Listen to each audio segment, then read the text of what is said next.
We've been talking about 4 dates to watch. So a prophecy, if you will, with 4 dates. The first one, or the next one, the first one on this list is in 2 days from now, Wednesday 31st of January. Then the anniversary of the Black Saturday bushfires, the 9th anniversary, will be on Wednesday the 7th of February. 9 days later, it will be the anniversary of Ash Wednesday bushfires. So 2 bushfire anniversaries 9 days apart, and Ash Wednesday anniversary falls on Friday, and then the final date, Friday 9th of March 2018. So it's a group of dates where I'm looking for signs in nature, and I've got some help here from Jacob Wetterling and Nathan Breeze, 2 boys who died aged 11 and 13, died Jake from a gunshot being shot, and Nathan died in a bushfire on the 7th of February 2009 in the Black Saturday firestorms. So this is highly relevant to Nathan, that anniversary. And Nathan was actually one of 9 people who died at number 9 Pine Ridge Road in Kinglake West on that day. So this is also a message against climate change denial, that choice to deny that climate change is a threat and a danger to people's lives, because Nathan understands all too well that it is, being dead and all. And Friday the 9th of March is the birthday of my partner,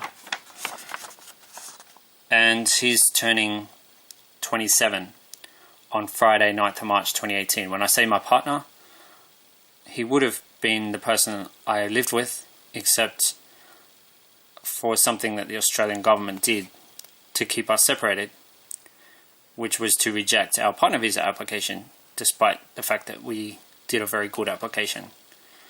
So, yeah, like I said, a message against authoritarianism, a message against people doing the wrong thing by people just because they're in a position of power, a message against bullying, and a message against dishonesty.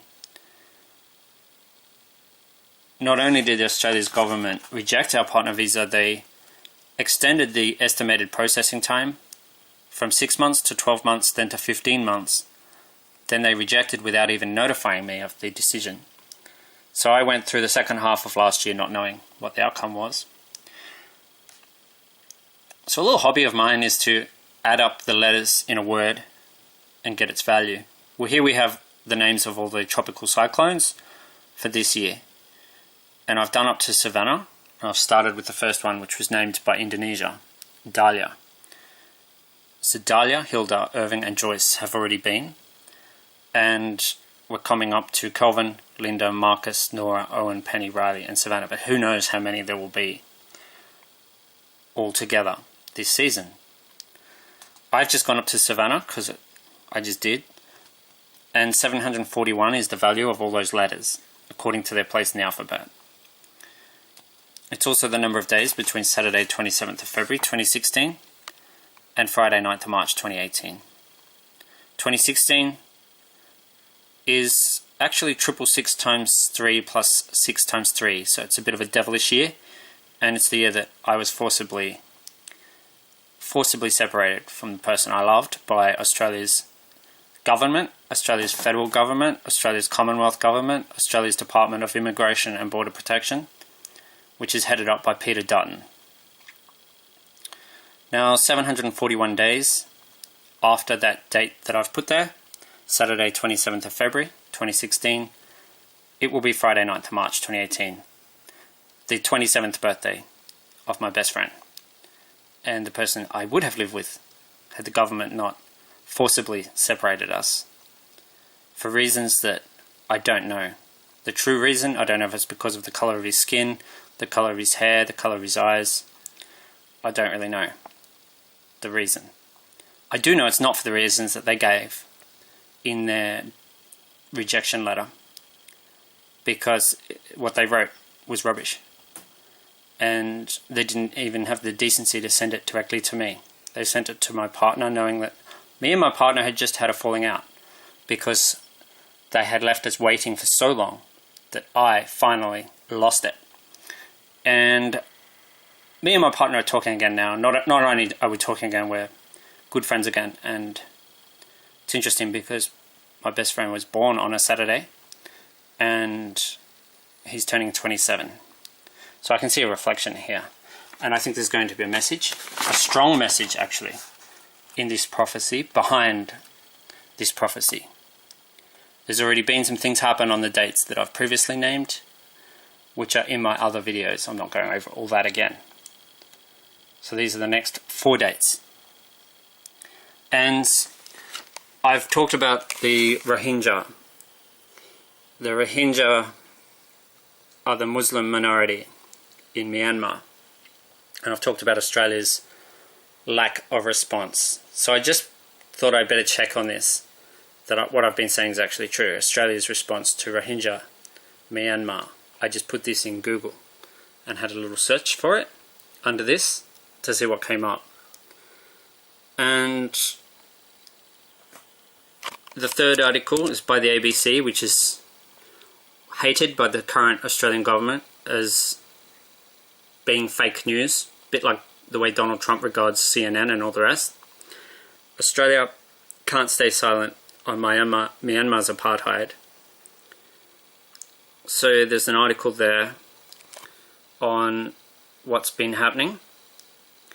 People being shot. The worst thing for me to hear was about little boys aged not even 1, 6 months old, 1 year old, 2 years old, being torn from their mother's from their mother's arms in front of their mother's own eyes, burned, thrown into fires, and burned to death.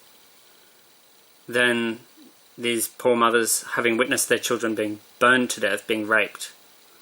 And I think when any government chooses to turn a blind eye to this sort of thing, and then claims to be a force of good in the world, it's kind of bringing to mind the fact that any country, the Germans thought they were the good guys once too, before World War II. Any country can descend into Nazi-like mentality and Nazi-like policies. So Australia needs to stand up and help. So many people have fled because so many people have been murdered. Australia turning a blind eye to ethnic cleansing in Myanmar, so another ABC story. And I've heard nothing from the opposition, the Labor Party in Australia, the alternative federal government. I've heard nothing from them on this. So it seems to me they're all in bed together. Australia's government, it doesn't really, and that's why I've decided I'm not voting at the next federal election. I'm leaving my ballot paper blank. And I will vote in the Senate, but not in the House of Representatives. No way. I'm not being forced to vote for one bunch of tyrants or another. Australia defends support of Myanmar.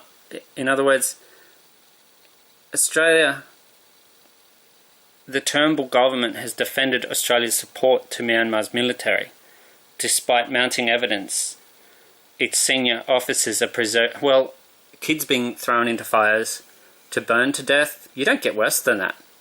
You just don't get worse than that.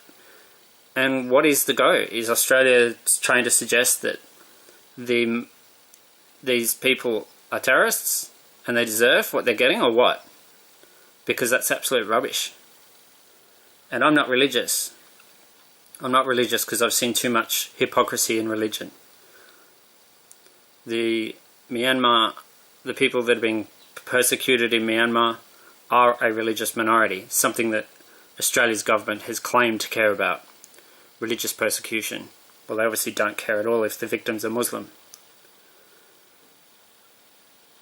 It's terrible.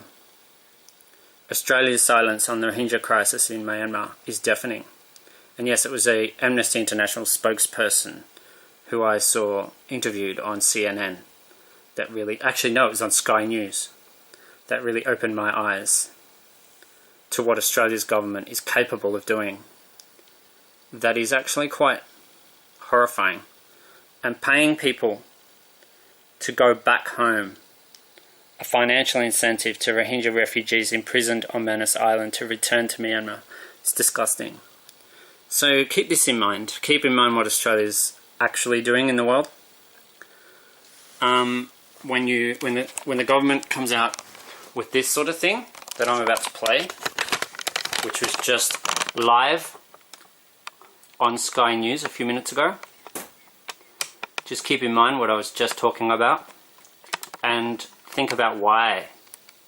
Why would Jacob, a murder victim, and Nathan Breeze, the victim of a bushfire, why would they, a horrifying bushfire, more like something that you'd expect to happen in wartime, why would they expect, to be engulfed by a firestorm inside a house?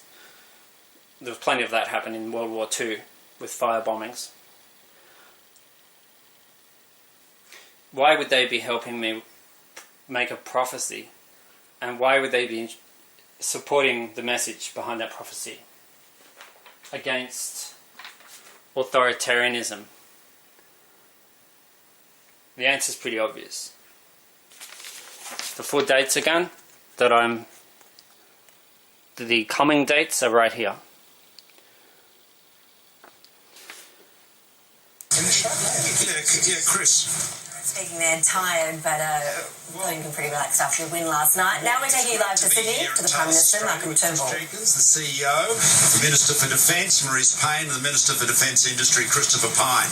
And what we're talking about this morning is Australian jobs, and Australian innovation and Australian technology, and ensuring that the brilliance of the men and women in this building and many others like it around Australia results in more exports of our defence industry products, of our defence industry technology, and delivers more jobs, more 21st century advanced manufacturing, advanced technology jobs here in Australia. The Australian defence industry is responding to our massive reinvestment in our defence capabilities, $200 billion across all 3 services in every respect. And what this is doing is for the first time establishing a solid, continuing Australian defence industry in Australia. Not since wartime have we seen such a level of investment in our defence forces and in particular in our Navy. Now what we want to do is make sure that we export more defence technology and more of the product of our defence industry. Thales Australia has shown us so many examples of technologies that they have produced here that are being exported, but we've got the capacity to do so much more, and we need to make sure we have a strategy that delivers it.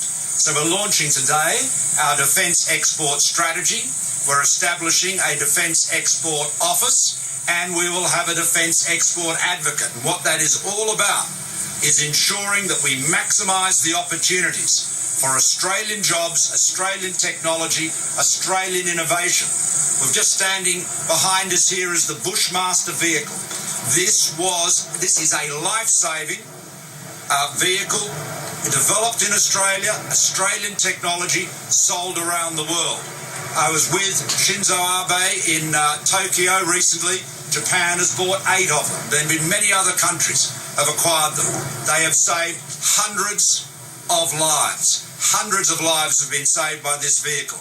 And on our right, we have the Hawkeye, the smaller utility vehicle, which uses the same technology. And again, that's being built for the Australian Army, but of course it too has enormous export potential. But it is a very wide range of technologies, and I'll ask Christopher and Maurice to say more about it. But it all comes down to this: Australian jobs, 21st century jobs, high-tech, cutting-edge jobs that will ensure we continue to deliver on that jobs growth we saw last year, the highest since records began, 403,000 jobs last year, over 1,000 a day.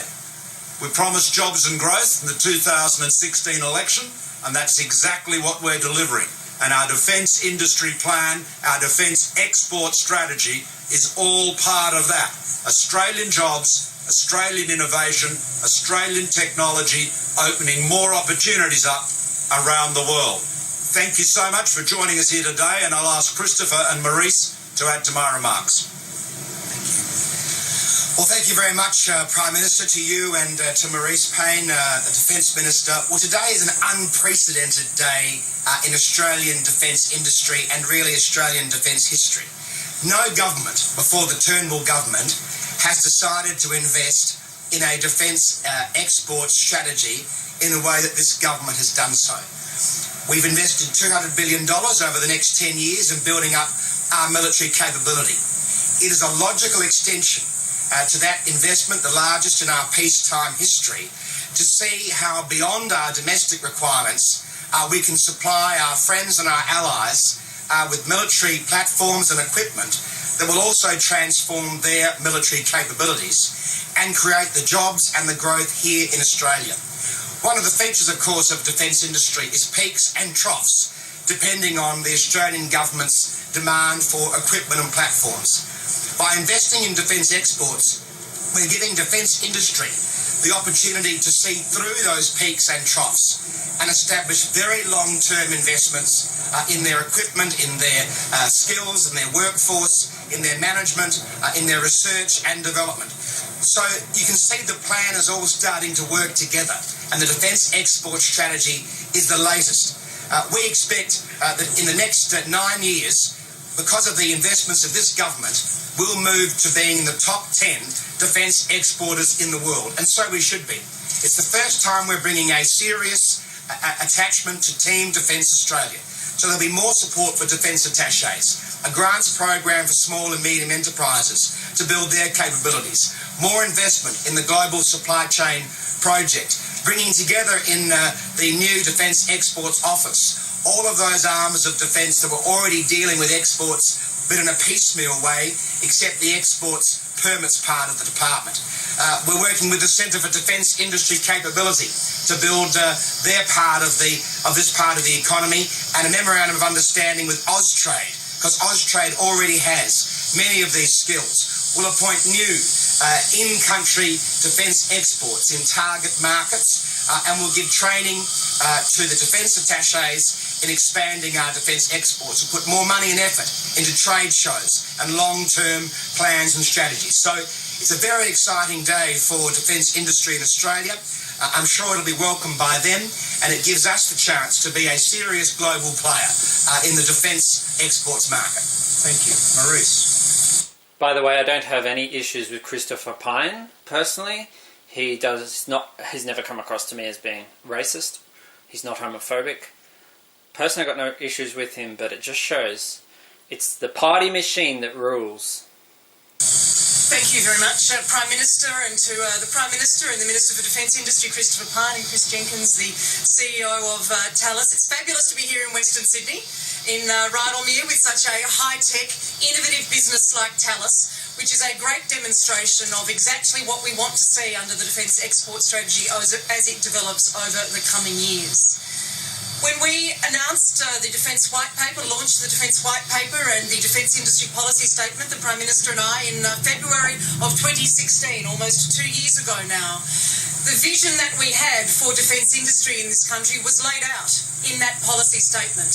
This defence export strategy, for which I congratulate both Christopher and the Department of Defence in terms of the effort that has gone into producing it, is a fabulous next step in that process and sets out a very, very valuable pathway for our engagement into the future in defence export terms. As a proud senator for Western Sydney, I know that there are many, multiples of businesses across this community, across this powerful economy here, who will look at this defence export strategy and recognise the government's commitment to the work that they do. For my part, what we also emphasised in the Defence White Paper and in the Industry Policy Statement was that defence industry is essentially now, from the Australian Government's perspective, a fundamental input to capability. And I can't deliver the capability that the men and women of the ADF deserve, that the men and women of the Army, the Navy and the Air Force and the Defence Organisation need to do their job in protecting Australia without the strongest possible defence industry delivering on that capability. So in working with industry right across the nation, Christopher and I and the Prime Minister are absolutely sure that what the Defence Export Strategy sets out is an opportunity for a defence industry that is a sovereign defence industry in this country, that is resilient, that has the opportunity to grow and has the capacity and the skills to deliver what we need under this $200 billion investment program. It is a great day for defence in the development of the Defence Export Strategy. It's a great day for defence industry, and thank you very much for the opportunity to be here today, Prime Minister. Thanks, Rachel. Did you want to add something to this remark as our host? Absolutely. Our host, CEO of Thales Australia. Thanks very much, and welcome, Prime Minister, Minister for Defence, Minister for Defence Industry. It's tremendous to have you here. More importantly, it's tremendous to have this export policy launched here, to have this strategy and this focus on Australian industrial capability and its ability to demonstrate that it is world-leading technologies we generate here in Australia. It's not second-rate stuff. Australia's got some of the smartest, most capable and skilled workforces in the world. Our engineers, our scientists, our production staff are definitely world leading, and this kind of strategy being launched generates real confidence in Australian industry so that companies can invest for the long term, start to invest in those future products that are not only great for Australian Defence Forces but also for our coalition partners and partnership nations around the world. We've demonstrated that with some of the products we've shown here today. There are many other industrial capabilities in Australia that put Australia at the forefront of defence technology in the world, and I think it's great to have this export strategy launched here today and to be able to show to industry Australia's open for business. The unprecedented support from this government is truly, truly welcome. So thank you very much, Prime Thanks, Minister. Chris. Thank you. Thank you. Well said. Well said. So, we have some questions. Prime Minister, what safeguards will the government put in place to ensure that these additional sales are not routed to a party, a third party who may not have Australia's interests at heart? I'll ask Maurice to add to this, but the export controls and limitations that we have now will, of course, continue into the future. Maurice, do you want to add to that? Sure, thank you very much. Mike, thanks for the question. We have a comprehensive defence export control system which works within the Department of Defence and will, as this export strategy is developed, be completely separate from the Defence Export Office to ensure that we have a separation between those. We work closely with the Department of Foreign Affairs and Trade and with defence industry to make sure that in all of our export processes and all of our work under the Defence Export Controls Act, that we are observing our international obligations to ensure that the outcomes that you have adverted to do not arise. We will continue to be very stringent about that and continue to have that as a significant focus of the work that the Defence Export Controls Office does. Great, thank you. In place to make sure that Australian products are put into the hands of countries or groups that might use Australian products against civilians or So there's two key pieces of legislation which already exist, including the Defence Export Controls Act. Those safeguards are in place. As we develop as the export strategy grows, we will be working very closely in the Defence Export Controls Office to make sure that as we are asked about various items, and everyone is examined one by one as they come through the process, to make sure those items comply with our international obligations and those sorts of issues are observed. Minister, have any charges been laid against the Commonwealth official under investigation for financial mismanagement of the Schneeball's office? I think we might keep talking about the Defence Export Strategy. Let's focus on.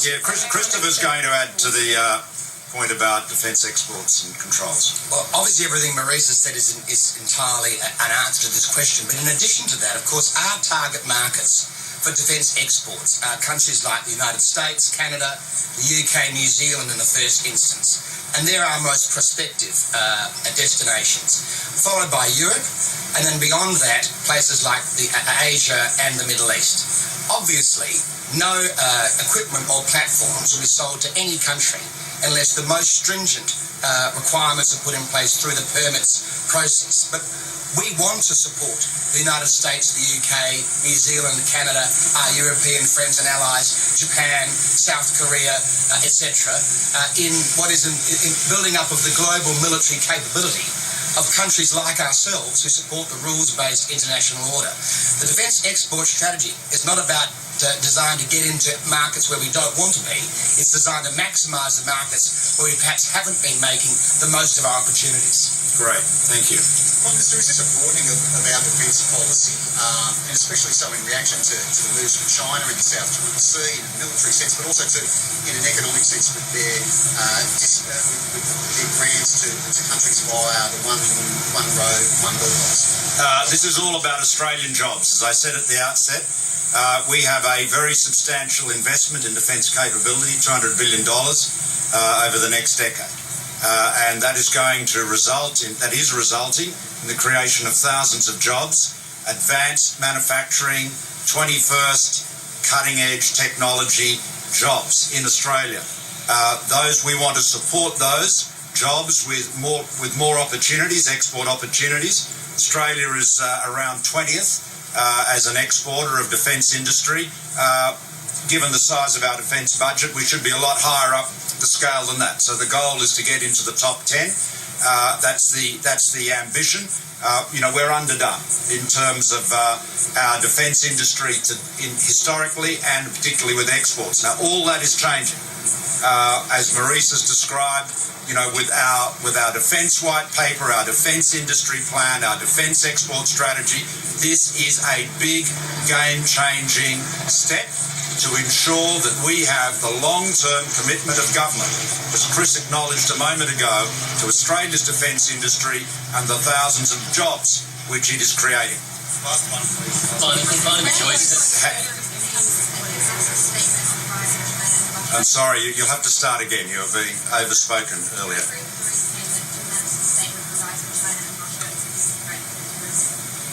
Look, it is not, Maurice is here, and it's not what she said. We have a clear and present danger threat from terrorism, both abroad and at home. And we, as you know, we are combating that abroad. Maurice and I just welcomed home the return of the Air Task Group from the Middle East after an extraordinary 3 years of work there, assisting the Iraqi government in the destruction of the so-called caliphate of ISIL or Daesh. We'll continue with our training presence and mentoring presence in Iraq, as you know. We also have a presence in Afghanistan supporting the coalition, the ISAF campaign there to defeat the Taliban and preserve the rule of law in Afghanistan. Very tough operating environment, but we're helping train the Afghan police, and of course Afghan armed forces as well.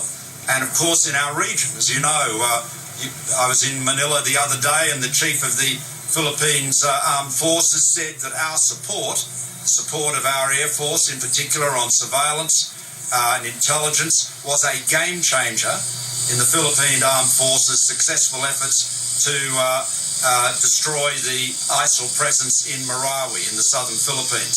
So right across the region, whether it's the Middle East or in our region, we're working with our friends and allies to defeat terrorism.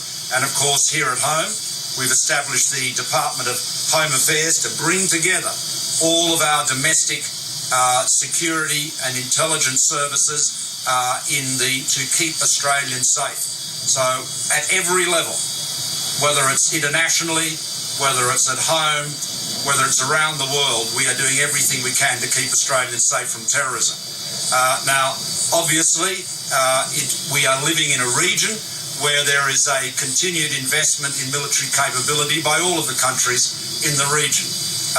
We don't, apart from North Korea, there is no country in the region that shows any hostile intent towards Australia. So we don't see threats from our neighbours in the region. But nonetheless, every country must always plan ahead. And you need to build the capabilities to defend yourself, not just today, but in 10 years or 20 years hence. As the RSL always reminds us, the price of liberty is eternal vigilance. And you need to have the capabilities put in place today. You may not feel that they will be firing a shot in anger today or in the foreseeable future. But things can change. So that is why every nation, responsible nation, including our own, sets out to have the capabilities to defend itself, whatever and however circumstances may develop in the future. Thanks very much. Prime Minister. My name is Joyce. Thank you. Yep. Okay. Okay, so it's all nice, and it's great to believe that your country is a good country that looks after what's basically humane in the world, as well as its own interests and its own security. Diana Sayed is the crisis response and tactical campaigner at Amnesty, and she gives us an update on the long-standing crisis in Myanmar, where over 620,000 Rohingya people have been forced to flee for their lives to neighbouring Bangladesh. And that figure is now even higher. There's a lot of people in refugee camps who are now in a lot of danger if the rain from the monsoonal rains come in. There's a high chance they're going to be washed away. So what has happened over the last 3 months? In late August, a Rohingya armed group launched a series of attacks against several security forces posts in the north of Myanmar. The military retaliated with a systematic and entirely disproportionate operation of gang rape, forced abductions, the burning of entire villages, and the murder of people fleeing the violence. This forced more than half of the 1.1 million Rohingya people who had been living in northern Rakhine state to flee to bordering Bangladesh. This is not the first time that such systematic human rights abuses have been unleashed to the Rohingya people in Myanmar. Amnesty has been documenting human rights abuses and forced displacement of the Rohingya people for decades.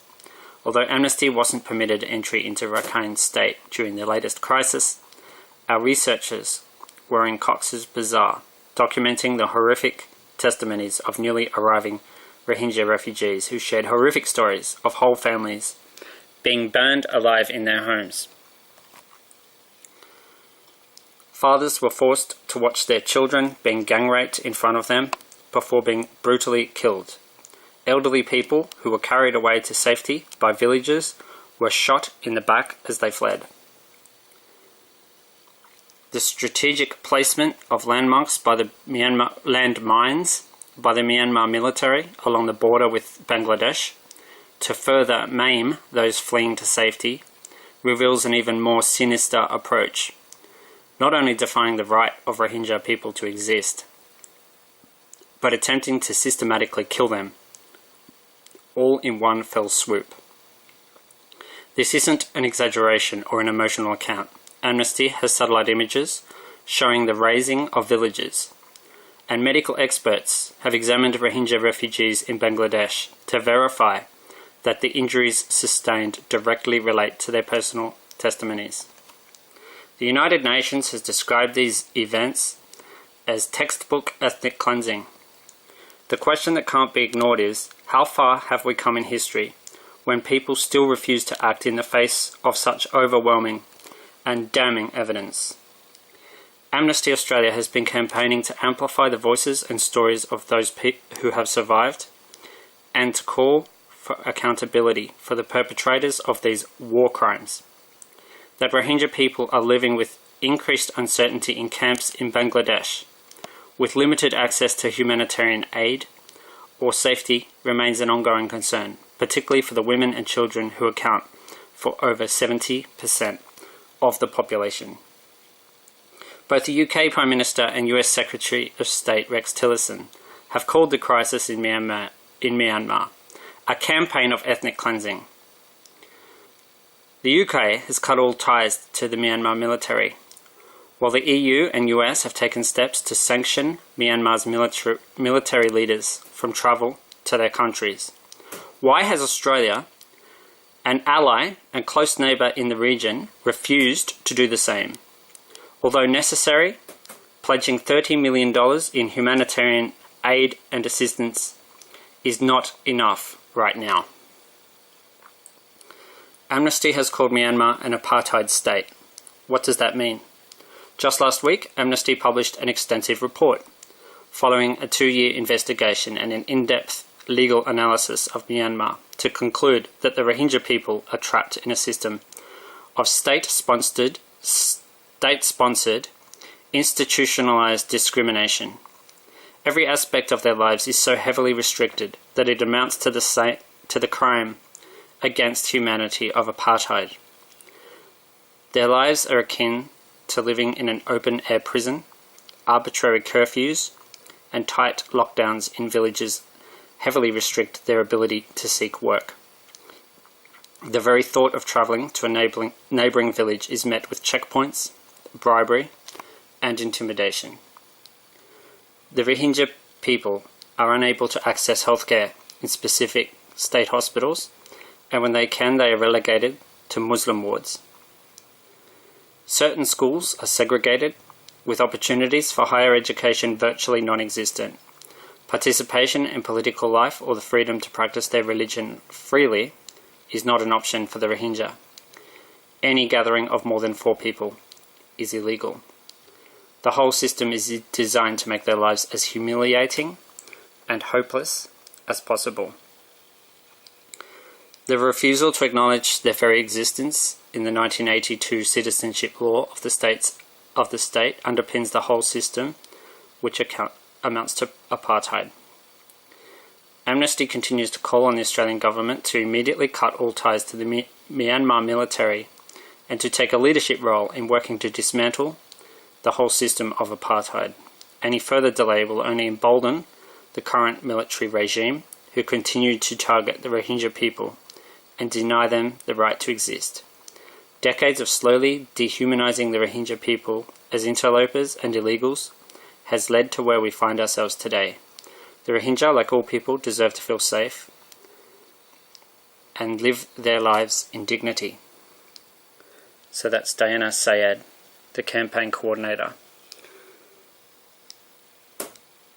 So yeah, if you want to consider yourself a good country, you need to stand up for what's right and not just sell weapons.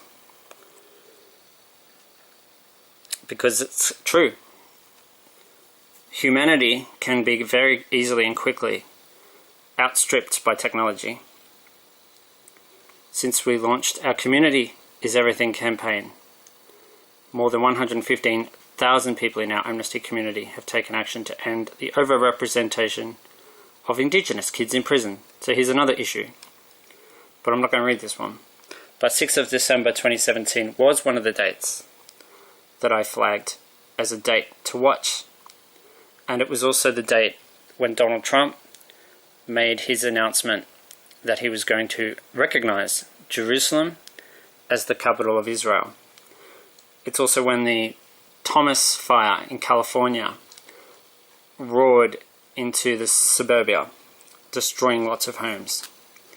And as I said, Nathan Breeze was a victim of the Black Saturday bushfires.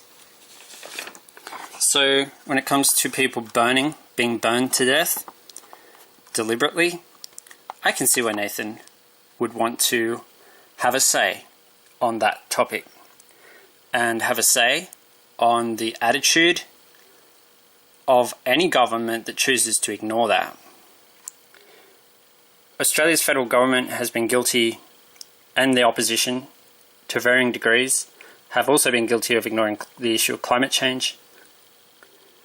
Nathan died in a firestorm, a bushfire, that has gone down as the deadliest bushfire disaster in Australia's history.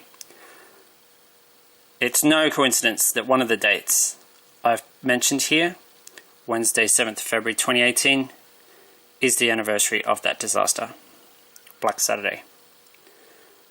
Climate change denial seems to go hand in hand with other things that are morally reprehensible. One of them is racism, and nowhere is Australia's racist attitude more on display than in its failure to condemn the actions of the military in Myanmar. The atrocities that have been committed there are every bit as bad as what the Nazis did to the Jews back in the Second World War. And if you don't stand up against that kind of evil, you should not be selling any kind of weapons to anybody.